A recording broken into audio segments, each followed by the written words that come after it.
마태복음 5장 27절에서 32절의 말씀입니다.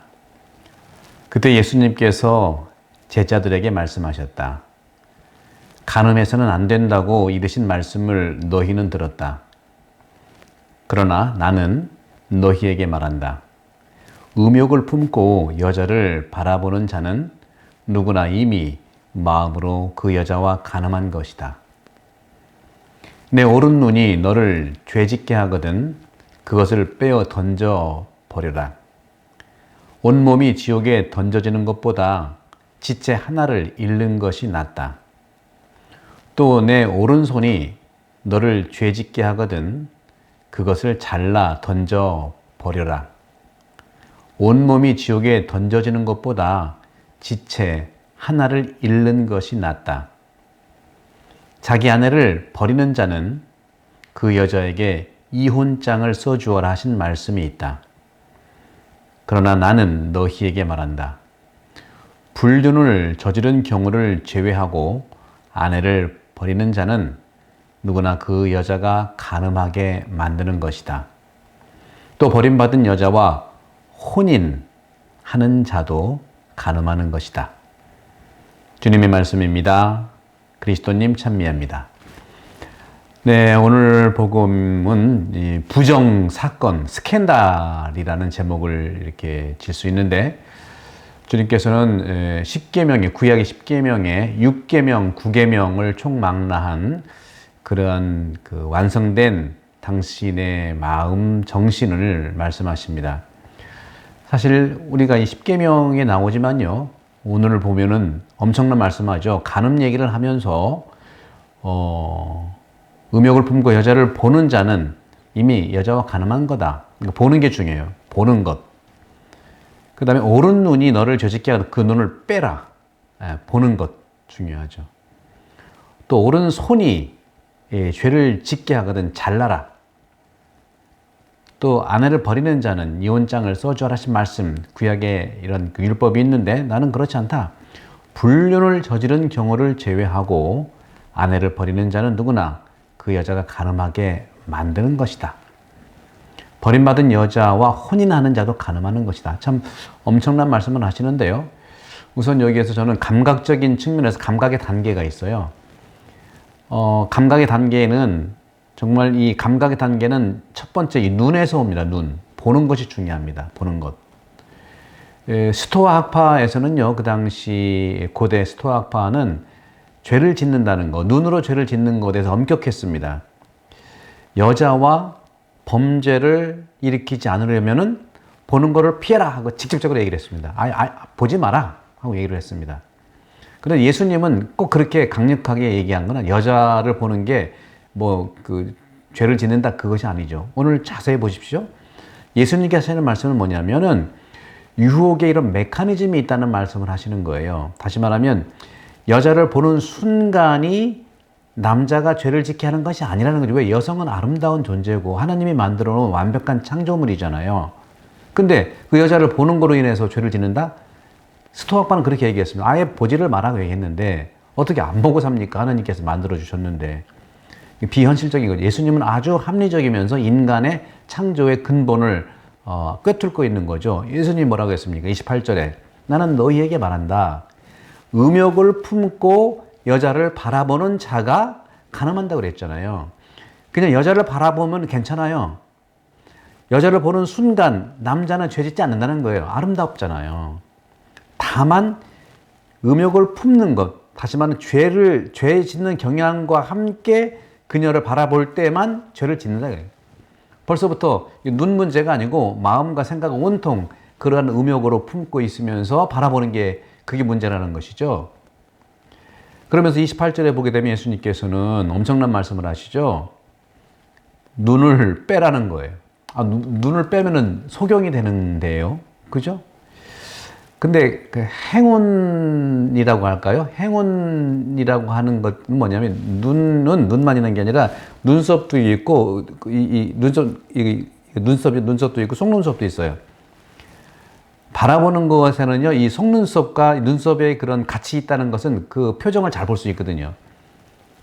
그런 점에서 우리가 바라보는 것을 결정한다는 것은 눈썹과 같이 어울려 보는 것처럼 조화롭게 봐야 된다는 걸 말하는데, 중요한 것은 눈썹과 눈이 같이 움직이는 그 시선을 잡는 게 중요하다는 것을 얘기합니다.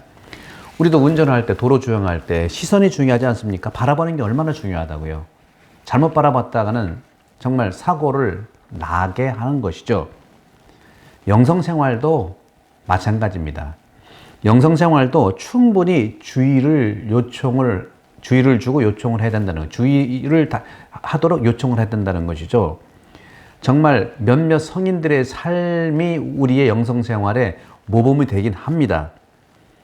성인들의 삶에 어떤 위대한 그러한 엄격성과 담백함과 엄정함이 있긴 있습니다. 그런 성인들의 삶을 우리가 이해할 수는 있는데, 루이지 공사가라고 하는 성인은요, 어머니도 바라보지 않았대요. 이런 걸 차단하기 위해서. 우리 한국교회의 성모영보 수녀원을 또 창설하신 선종환 신부님도 유명한 구약성경 학자인데요. 아니, 어머니도 안 바라봤다는 그런 또 소식을 우리도 들었었습니다. 또 토마스 아퀴나스도 마찬가지입니다. 그 위대한 성 토마스 아퀴나스는요, 여성은 직접적으로 바라보진 않았대요. 그렇지만 중요한 것은요, 몇몇 성인들은 이렇게 할 수가 있어요. 그런데 우리들은요, 정말 완전한 어떤 부분에서 정결이라고 하는 것은요, 하느님의 선물입니다. 하느님의 선물에 의해서 우리가 취할 수밖에 없는 것을 우리는 인정하고 바라봐야 된다는 것이죠.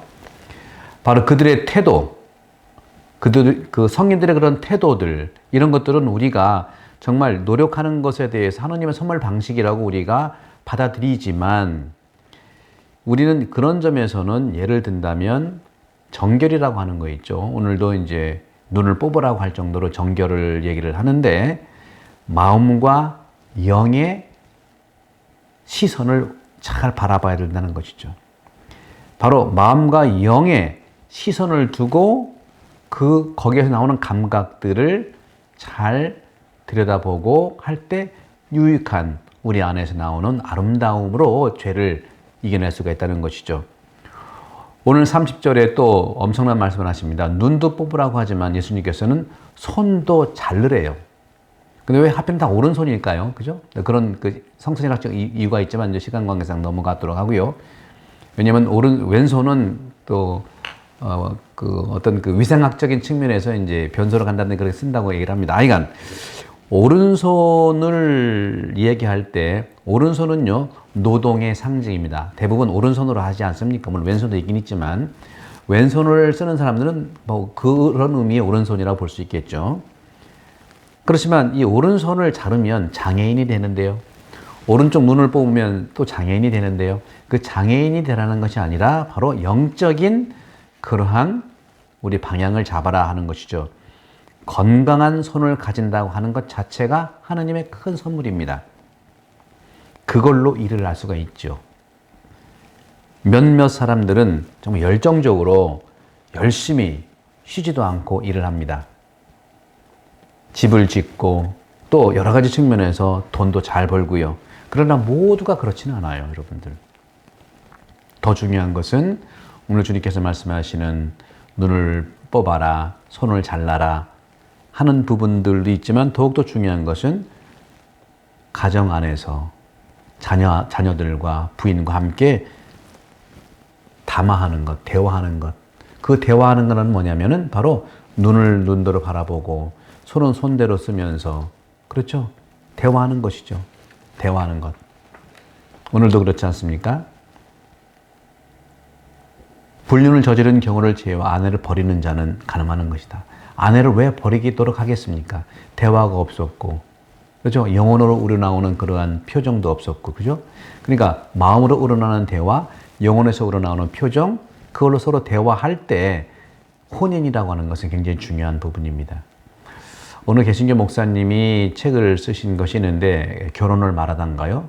거기에서도 이미 우리 교황님께서도 말씀하신 내용이 많이 나와요. 사랑의 기쁨이라는 것도 있었죠. 제가 우리 본당에서 올 초에 짝피정을 했는데, 짝피정 안에서도 부부관계 또 결혼관계에 대해서 말씀을 나눴는데, 이혼을 한다 안 한다의 문제가 아니라 마음의 문제고 영혼의 문제라는 걸 말씀을 드리고 싶어요. 어쨌거나 노동이라고 하는 것은요, 목표를 가져야 됩니다. 그 노동의 목표가 직업의 성공이냐, 돈벌이만을 가지고 있느냐, 오른손을 자를 필요가 있다고 하는 사람들은 너무 이 습관적인 노동에 있어서 너무 중노동, 노동만 하는 경우를 얘기할 수가 있어요. 적어도 정말 일반적인 사람들은 그런 노동의 중독에 걸릴 그런 차원에서 벗어나서 이제는 삶을 생각하면서 돌아가라는 예수님의 그러한 말씀이라고 생각합니다. 아마도 우리 모든 관점에서 마음으로 대화하고 영혼으로 대화한다면, 또 일반 기도 안에서 서로 대화하고 말한다면 주님께서 말씀하시는 이런 스캔들은 주님의 은총으로 사라지지 않을까 생각을 해봅니다.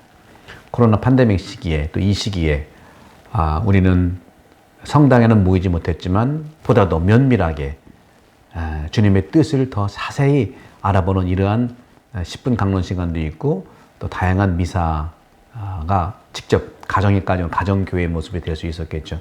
여러분들 힘내시고 오늘 주님께서 말씀하시는 우리의 이 마음의 문제, 영혼의 문제 안에서 주님의 은총 가득하기를 바랍니다. 당신을 축복합니다. 성부와 성자와 성령의 이름으로 아멘. 감사합니다.